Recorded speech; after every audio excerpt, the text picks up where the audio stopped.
아멘. 우리 하나님의 말씀 신명기, 구약성경 신명기 1장을 보겠습니다.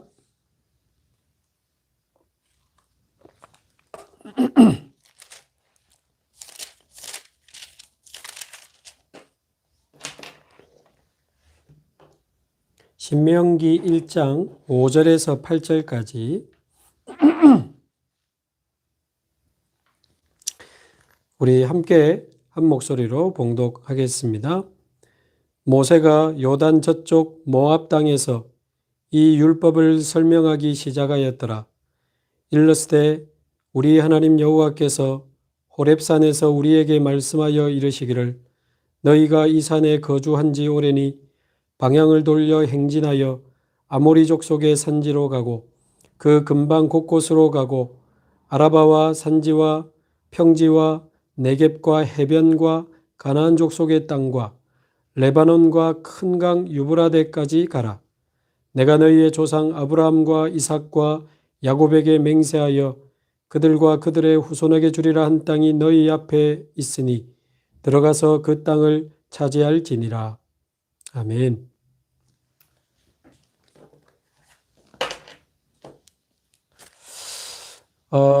이번 주부터 이제 민수기가 끝나고 이제 신명기 말씀을 우리가 이제 받게 됐는데요. 신명기는 모세의 마지막 메시지입니다. 그래서 요단강 건너기 전에 이제 광야의 끝에서 자신이 걸어온 그 40년을 돌아보며 또 앞으로 이 후대들이 걸어가야 할 미래를 바라보며 간절한 마음으로 전한 마지막 메시지죠.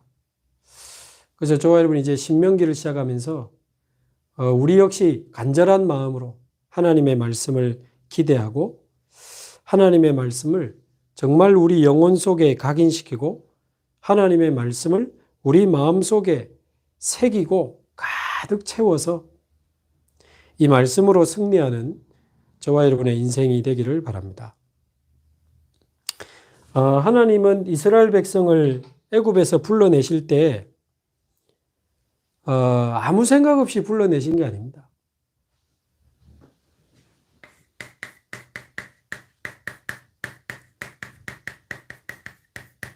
광야에 인생 재창조의 축복을 준비해 놓고 이스라엘 백성을 불러내신 겁니다. 그래서 하나님은 애굽에서 빠져나온 이스라엘 백성들이 광야에서 완전히 인생이 재창조되기를 원하셨습니다. 한마디로 말하면 어느 정도 말입니까? 보좌의 축복을 누리는 영적 서밋으로 완전 인생 재창조되기를 원하셨습니다. 그래서 이미 광야 안에 인생 재창조의 축복을 다 준비해 놓고 하나님이 부르셨거든요. 그래서 저와 여러분이 이 인생 재창조의 축복을 보고 정말 믿음의 갱신을 시작하는 이번 주 되시기 바라고요. 또 신명기 말씀 되기를 바랍니다. 그래서 우리가 그냥 갱신해야 되는 게 아니고 하나님이 준비하신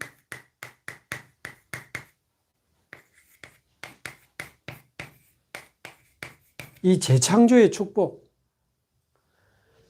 하나님이 준비하신 재창조의 축복을 본 갱신입니다.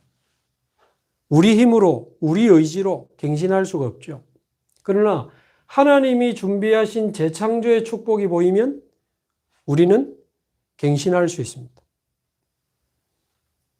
그래서 하나님은 광야에 우리가 보좌의 축복을 누리는 영적 서밋이 될 수 있도록 완벽한 인생 재창조의 축복을 준비해 놓고 부르셨는데 안타깝게 민수기 1장에 보면 이제 20세 이상 싸움에 나갈 만한 자를 계수해 보니까 한 60만 명 됐지 않습니까? 그런데 안타깝게 이 민수기 1장에 나오는 60만 명은 이 하나님이 준비하신 재창조의 축복을 보지 못하고 결국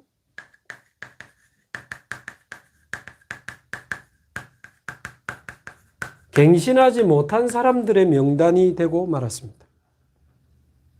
시내산에서 언약궤 성막 세절기에 대한 완벽한 인생 재창조의 축복을 전달받고도 결국 갱신하지 못해서 이 60만 명 중에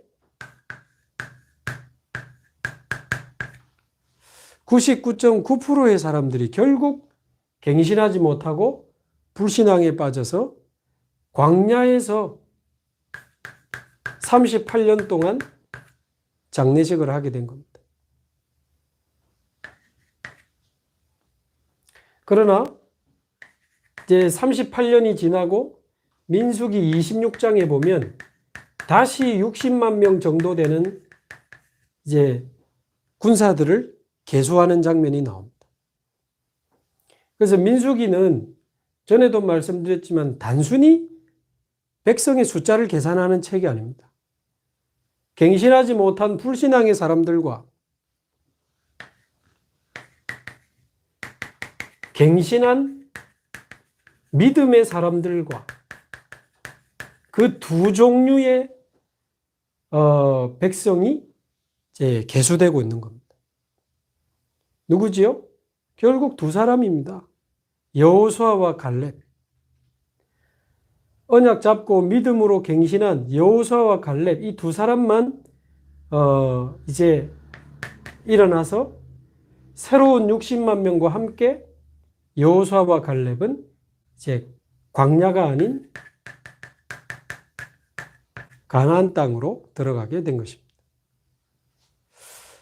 그래서 저와 여러분이 하나님이 준비하신 재창조의 축복을 보고 정말 믿음으로 갱신하는 0.1%의 그 하나님의 은혜를 사모하기를 바랍니다. 0.1%의 은혜를 사모하셔서 0.1%의 그 은혜가 저와 여러분 인생에 임하게 되기를 바랍니다. 60만 명 중에 99.9%면요. 59만 9,998명은 전부 갱신하지 못하고 광야에서 다 죽은 거 아닙니까? 이게 사실은요, 퍼센트로 봐도 이 보통 일이 아닙니다. 그래서 저와 여러분에게 정말 믿음으로 갱신할 수 있는 하나님의 은혜가 있기를 바랍니다. 그래서 0.1%의 은혜를 사모하십시오. 사모하십시오.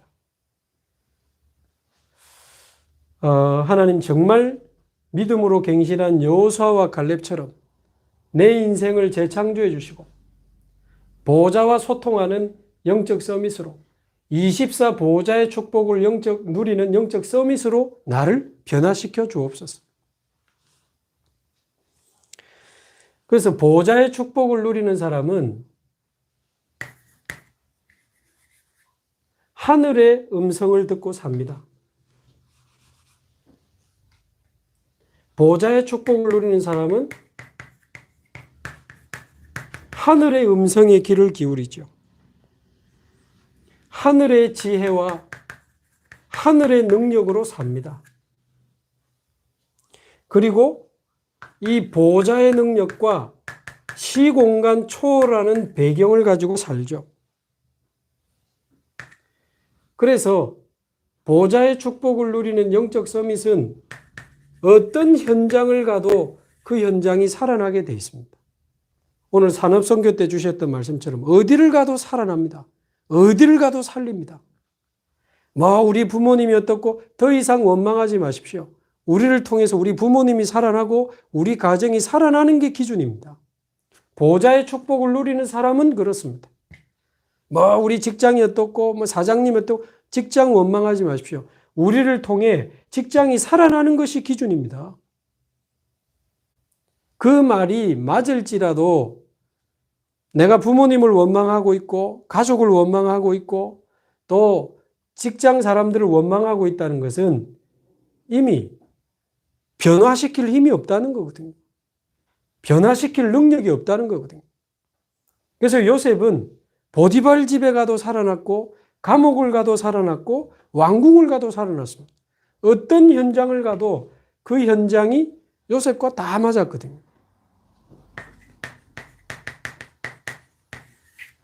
그러니까 하늘의 음성을 기다리고 하나님의 음성을 기다리는 이 영적 서밋의 사람들은 계속 하나님이 성취되는 말씀을 부어주시기 때문에 말씀이 나와 완전히 맞습니다. 지금 2021년 1월 1일부터 시공간을 초월하는 보좌의 능력에 대한 말씀이 계속 쏟아지는데 여러분하고 맞으세요? 실제로 보좌를 바라보는 믿음의 기도를 갱신하지 못한 분들은 안 맞을 겁니다. 너무 추상적이고 나하고 너무 안 맞아. 그러나 실제로 보좌를 바라보고 믿음의 기도를 시작하는 사람들은 너무 말씀이 맞아요. 매주 나오는 말씀 하나하나가 완전 답입니다. 완전 길이에요. 그러면 결국 이 축복을 누리면서 가다 보면 내가 너무 작은 일을 할지라도 한 사람을 도울지라도 한 현장을 내가 집중한다 할지라도 결국 우리 인생은 237 나라 살리는 응답으로 237 나라 살리는 인생으로 재창조되게 될 줄로 믿습니다. 그래서 저와 여러분이 이 보좌의 축복을 누리는 영적 서밋으로 완전히 인생이 재창조되기를 바랍니다. 자, 그러면 그 재창조의 내용을 우리가 한번 봐야 되겠죠. 하나님은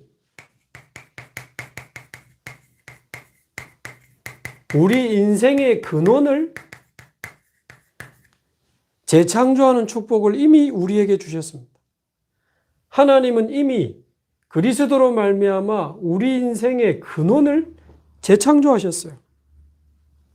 근데 이걸 못 보니까 갱신하지 못하고 아직도 불신자처럼 생각하고 아직도 불신자처럼 말하고 아직도 불신자처럼 살아가는 거예요. 하나님이 준비하신 우리 인생의 근원의 재창조의 축복을 보고 근원적인 재창조의 축복을 보고 정말 믿음의 갱신을 시작할 수 있기를 바랍니다.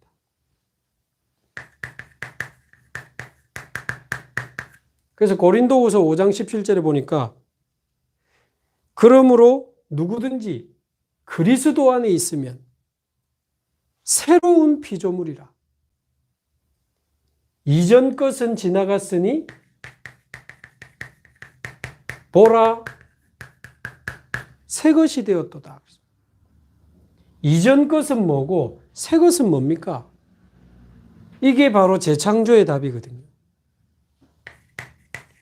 갈라디아서 2장 20절 내가 그리스도와 함께 죽었나니 이제는 내가 사는 것이 아니요 오직 내 안에 그리스도께서 아니 죽었다는 나는 도대체 누굽니까?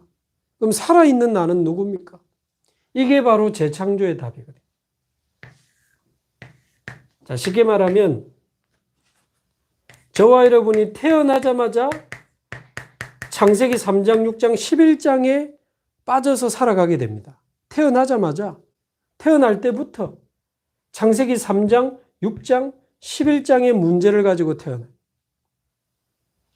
그래서 창세기 3장의 영적 문제, 창세기 6장의 네피림, 사단의 공격, 창세기 11장의 어느 날 찾아오는 재앙, 영적 문제를 해결하지 못하고 사단의 공격을 이기지 못하고 어느 날 무너지는 재앙을 막지 못하고 나 중심으로 육신 중심으로 성공 중심으로 살아가게 되는 것입니다.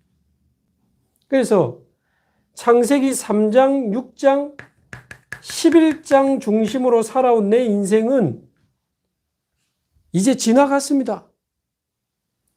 이제 끝났어요. 창세기 3장, 6장, 11장으로 살아온 내 인생은 이제 죽었습니다.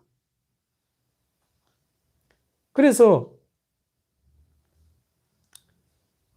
사람들이 여기서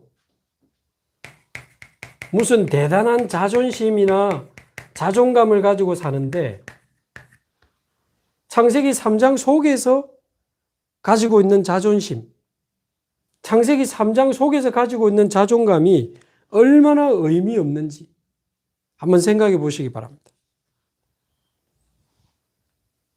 실제로 이제 이스라엘 백성들은 아브라함 때부터 하나님의 선택을 받은 민족이었거든요. 근데 요셉이 총리가 되고 애굽에 와서 살면서 이제 400년이 흐른 겁니다. 그러니까 뭐 애굽의 그 총리가 요셉이니까 왕족의 대접을 받으면서 먹을 거 풍성하죠. 편안하게 누리다가 요셉을 알지 못하는 바로 왕이 이제 계속 바뀌면서 도대체 저 이스라엘 백성 저 뭐야? 아기를 잘 낳아가지고 막 민족 숫자가 자꾸 늘어가니까 위험하다 이렇게 된 거죠. 그래서 모든 남자아이를 다 죽여라.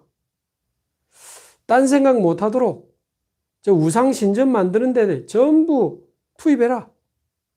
벽돌 만들고 진흙 이겨서 벽돌 만들고 벽돌 지고 올라가서 우상 신전 만들고 완전히 비참한 우상 신전 만드는 노예로 살아가게 된 거거든요. 자, 그러면 이제 이스라엘 백성들을 한번 생각해 보십시오. 하나님 살아계신 것도 모르고 자기들이 하나님의 선택받은 민족이라는 것도 모르고 예배도 모르고 영적인 축복도 모르고 오로지 의식주밖에 모르고 살아가고 있는 인생이 창세기 3, 6, 11장 인생입니다. 그 민수기에 나오죠. 애굽에서 먹던 고기, 뭐 언약궤, 성막 모르겠고 애굽에서 먹던 고기, 파, 마늘, 부추 그거 먹고 싶다. 오롯이 먹는 것밖에 모르는, 좀 더 먹고 좀 더 잘 입고 좀 더 좋은 곳에 살기 원하는 그 정도 인생밖에 안 된 겁니다. 그래서 이때 하나님도 모르고 영적인 축복도 모르고 의식주밖에 모르고 살아갈 이때 그들의 영적 상태는 에베소서 2장 1절 죽은 상태요. 그들의 영적 신분은 요한복음 8장 44절 마귀의 자녀요. 그들의 영적인 소속은 창세기 3장입니다. 죄를 짓는 자는 마귀에게 속하나니. 그들의 영적 배경은 지옥 배경이죠.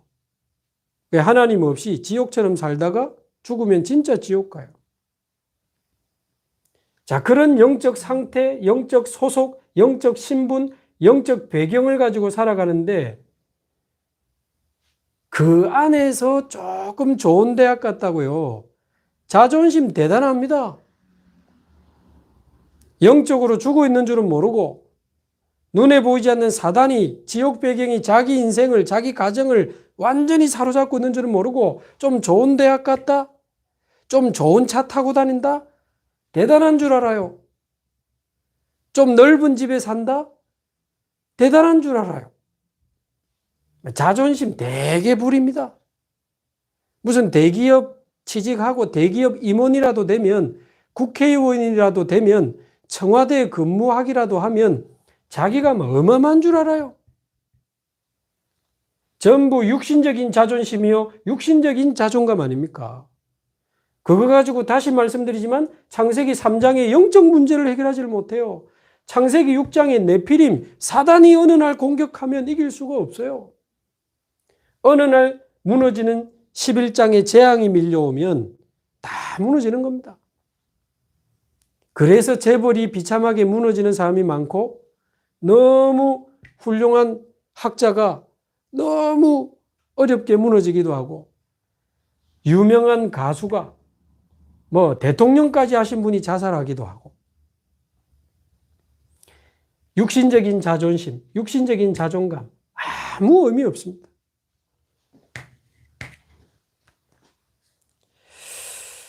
저와 여러분은 누굽니까? 저와 여러분은 예수 그리스도의 그 십자가의 사랑으로 죄사함을 받은 하나님의 자녀입니다. 예수 그리스도의 그 부활의 능력으로 사단의 권세를 이기고 빠져나온 하나님의 자녀입니다. 생명의 성령을 모시고 영원한 생명을 가진 우리는 하나님의 자녀요, 하나님의 백성입니다. 24 임마누엘의 축복을 누리는 사람들이요, 하늘 보좌의 배경을 가지고 사는 하늘의 백성들이 저와 여러분 아닙니까? 하나님 나라, 우리는 하나님 나라의 백성들입니다. 이제는 성령 충만 받아서 주님 주신 권능 가지고 우리는 땅 끝까지 그리스도의 복음을 들고 나갈 것입니다. 내 증인이 되리라. 우리는 237 나라 땅 끝까지 예수가 그리스도라는 복음을 들고 나갈 것입니다. 여기서 저와 여러분이 진정한 영적 자존심을 회복하기를 바라고요. 진정한 영적 자부심을 회복하시기 바라고, 내가 그리스도의 사람이요 하나님의 자녀요 하나님 나라 누리는 세계복음하는 전도자라고 하는 것이 우리 인생의 최고의 영적 자존감 아닙니까? 그래서 진정한 영적 자존심, 영적 자존감을 저와 여러분이 회복하고, 염려하지 말고 불신앙하지 말고 믿음의 갱신을 하며 우리 인생의 모든 문제를 끝내신 그리스도, 복음은 최고의 것입니다. 하나님 자녀가 최고로 멋진 인생 아닙니까? 전도자의 인생이 최고로 축복받은 인생 아닙니까? 우리가 그리스도로 구원받았죠. 하나님 나라 누리는 예배하지요. 말씀 가지고 237 나라 살리지요. 얼마나 멋있습니까? 제가 이 그리스도로 내 인생을 완전히 재창조해 주신 그 138 인생으로 나를 재창조하신 그 축복이 깨달아지지 않을 때는 저도 여기서 굉장히 눌려 있었습니다. 우리 부모님 가난하지. 나도 가난하지. 우리 부모님 6.25 때 태어나서 공부 많이 못했지. 저도 별로 좋은 대학 못 나왔지. 제가 무슨 배경이 있습니까? 아무도 없습니다. 근데 돈 많은 사람, 좋은 집에 사는 사람, 좋은 차 타고 좋은 직장에 취직해서 잘 나가는 사람 보면 부럽고, 내 인생이 너무 초라해 보이고 너무 힘이 빠져가지고 진짜 살아야 될 이유도 모르겠고,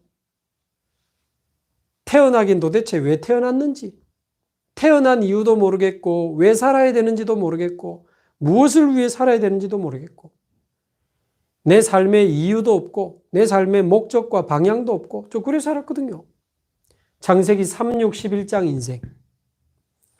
그러나 지금으로부터 약 27년 전에 예수가 그리스도라는 복음이 들려지고, 내 안에 하나님의 나라, 하나님이 이루어 주셔서 성령 충만 받아서 점점 전도자의 인생으로 제 인생이 바뀌는 걸 보면서, 지금도 여전히 부족하고, 지금도 배경 없고, 지금도 능력 없고, 지금도 잘하는 거 없지만 얼마나 감사한지 모릅니다.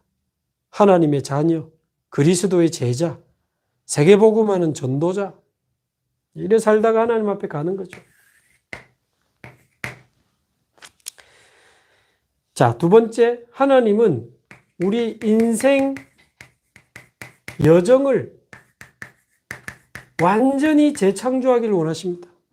쉽게 말하면 지금처럼 살지 마라. 지금까지 살아온 것처럼 살지 마라. 지금까지는 말하자면 전부 내 생각대로, 내 경험대로, 내 기준대로 우리 살아온 거 아닙니까? 이게 전부 공통점이 바로 내가 주인이잖아요. 내가 생각하고, 내가 경험하고, 내가 판단하고, 내가 결정하고, 내가 살아가니까요. 이거 끝내라. 지금부터 예수가 그리스도요, 하나님의 나라, 오직 성령의 이 138의 언약을 붙잡고 살아라. 언약궤. 지금부터 완전히 보좌에 앉으신 하나님을 바라보며 성막, 예배 중심으로 살아라.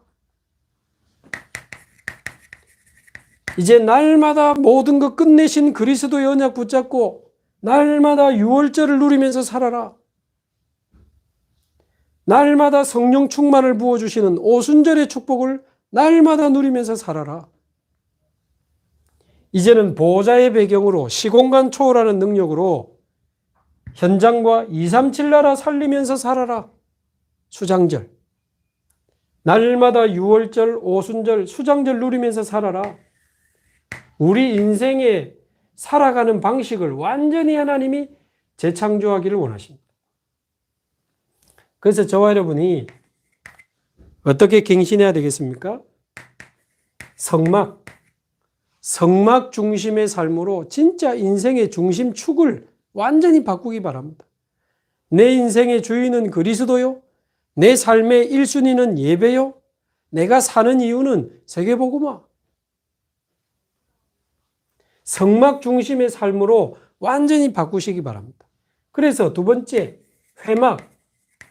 예배 중심의 삶으로 완전히 인생을 갱신하게 되기를 바랍니다. 절대 예배 놓치지 마세요. 절대 예배를 다른 것에 뺏기지 마시기 바랍니다.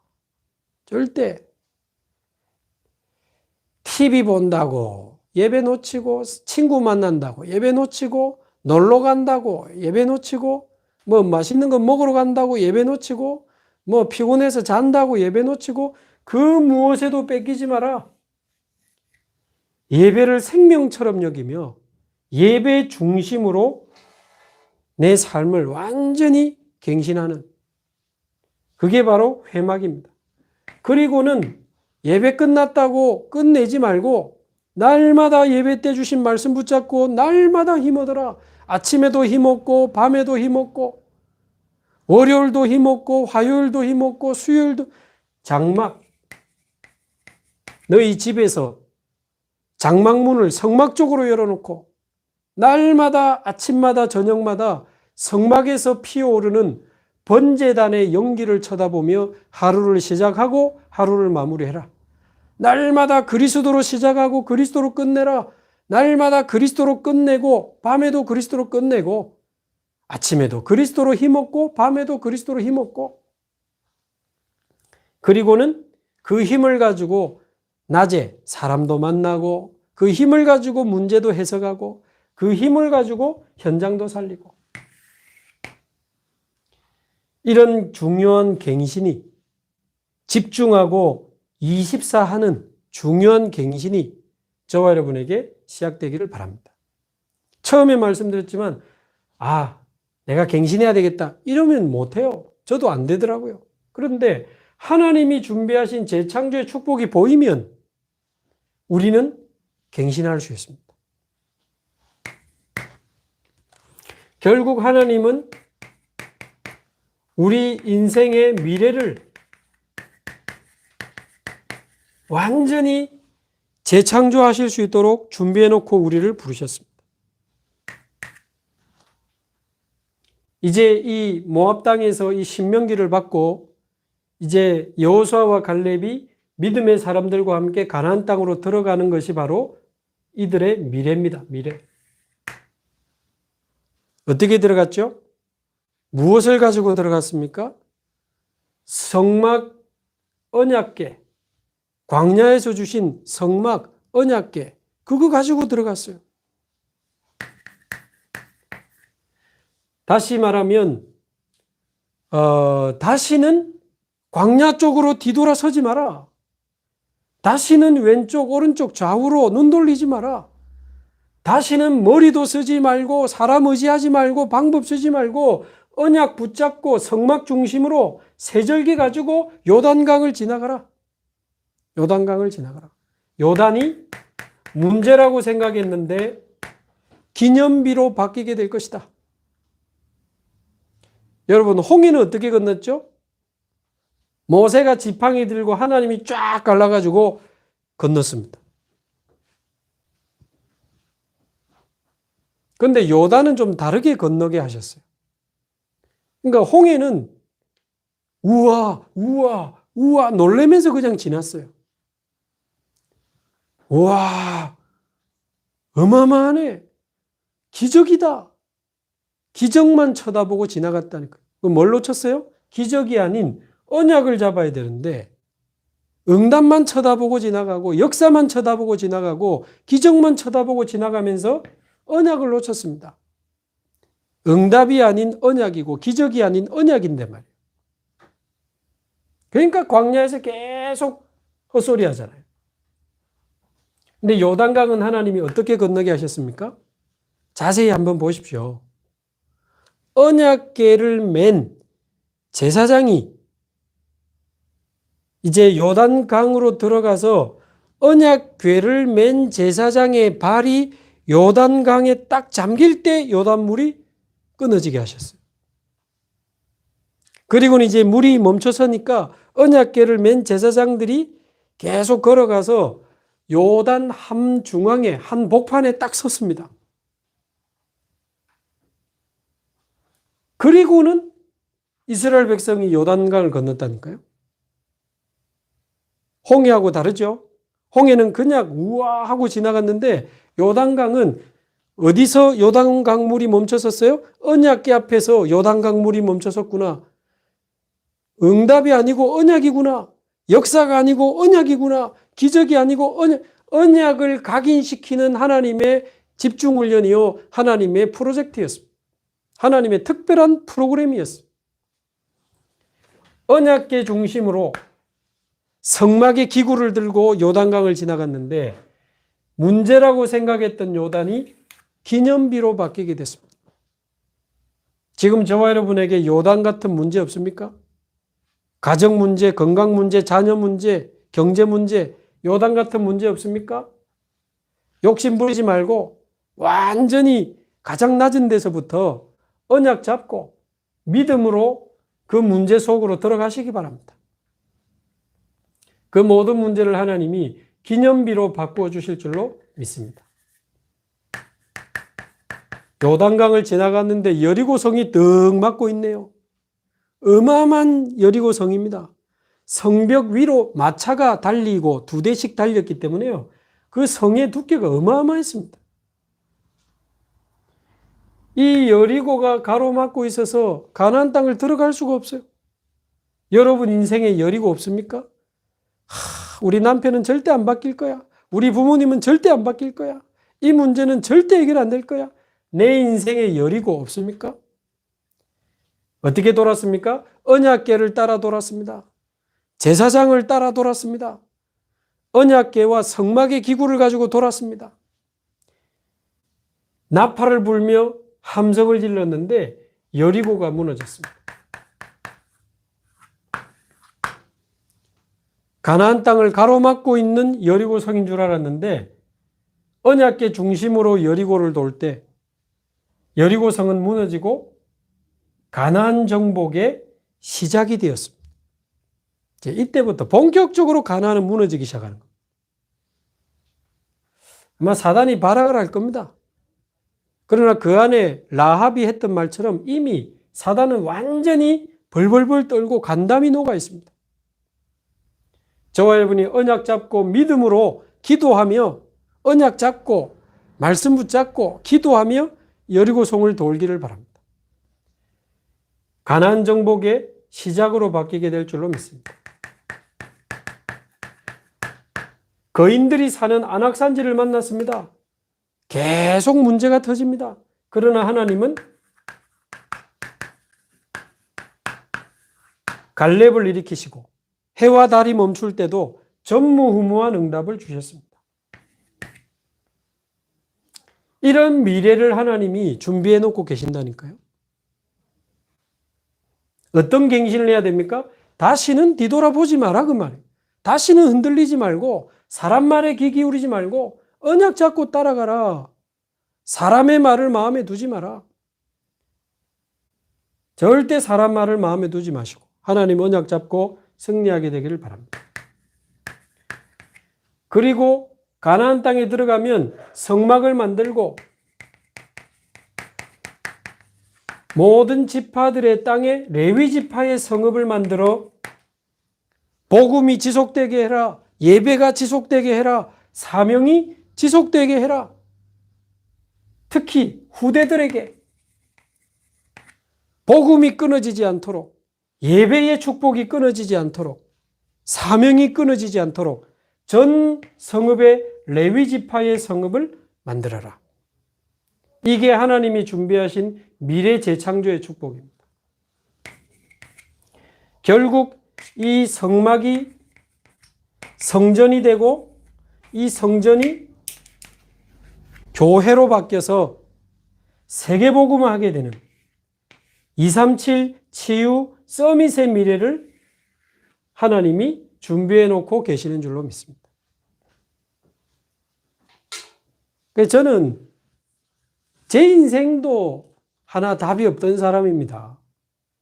내가 누군지, 왜 살아야 되는지, 어떻게 살아야 되는지 아무것도 답이 없었는데 그리스도를 만나 하나님이 저를 하나님 자녀로, 그리스도의 제자로, 전도자로 살 수 있도록 제 인생의 근본을 완전히 바꿔주셨습니다.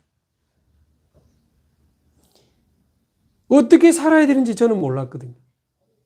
사람 말에 흔들리고 막 갈등하고 낙심하고 또 힘냈다가 또 잘 되면 좋아하다가 안 되면 또 낙심하고 그래 살았습니다. 근데 어느 날 언약 잡고 예배 중심으로, 말씀 중심으로, 기도 중심으로 이 세절기 그리스도 하나님의 나라 오직 성령 138 누리면서 사는데 얼마나 쉬운지요. 삶이 너무 쉽고 너무 행복하고 너무 감사한 거예요. 저 같은 인간이 어떻게 그리스도로 이런 축복을 누릴 수 있습니까? 그리스도 한 분을 만났을 뿐인데 3월 달에 또 우리 중국 신학교에 이제 말씀 전해서 또 중국의 전도자들과 같이 중국 복음 응답받고 또 4월 달에는 지금 일본의 또 신학교 전도자들 만나서 일본 복음과 같이 응답받고 또 내일은 우리 또 중국의 목사님들 따로 만나고 또 금요일은 미얀마 전도자들 따로 만나고 하나님이 계속 문 열어주셔요. 그래서 우리 인생의 미래를 237 나라 살리고 치유하고 후대를 서밋으로 키우는 이 어마어마한 미래를 하나님이 준비해 놓고 계십니다. 저 같은 사람도 그리스도 안에 있으니 이 재창조의 축복을 누리니까 여러분은 금방 됩니다. 그래서 이 하나님이 준비하신 재창조의 축복을 보며 중요한 믿음의 갱신을 시작하는 저와 여러분이 되기를 바랍니다. 한번 기도하겠습니다. 오늘 말씀 붙잡고 합심해서 우리 한번 기도하겠습니다. 살아계신 하나님 아버지 감사합니다. 하나님께서 우리를 사랑하시고